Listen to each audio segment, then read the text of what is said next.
Hello everybody, it's Pineapple here, back with another video.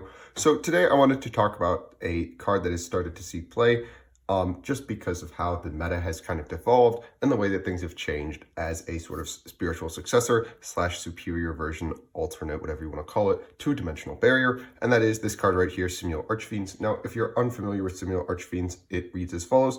This turn, either player can special summon monsters with the same card type, ritual, fusion, synchro, xyz, or link they already control. If you do not control two or more of the same card types, the listed card types you currently, monsters of those card types gain 500 attack. That part's irrelevant to the card. The card we care about is the Floodgate effect. And this card was released all the way back in Darkwing Blast. Now, if you remember back to Darkwing Blast, this card was sort of hyped, and then it did nothing because we were in the middle of Tier Elements meta. And if you remember, even back to Tier Elements meta, even Dimensional Barrier was not enough to stop that deck. It wasn't even sided against the deck because, truth be told, it didn't do enough.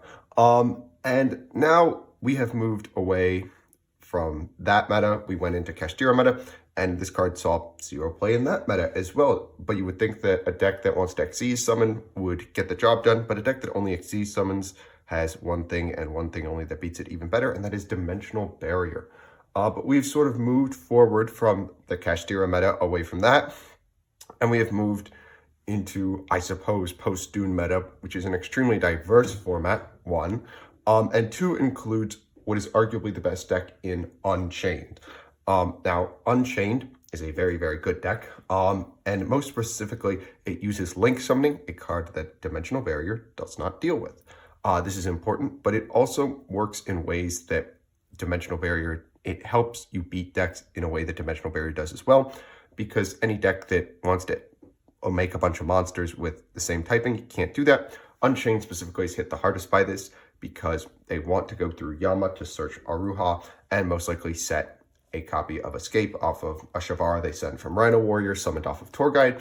And so subsequently forcing them to end on Escape Yama is significantly better than Rage plus Wave King High Caesar and, you know, all the other stuff. So Simul Archfiends being able to defeat Unchained, as well as be able to hit pretty much everything that Dimensional Barrier does without having the risk of, one, having to call whatever you're hitting correctly. You can just shotgun it, blind fire it, and it'll get the job done essentially the same regardless. Is just so much more powerful. You're never at a risk of, one, calling wrong, especially in game one, which makes it much more main deckable.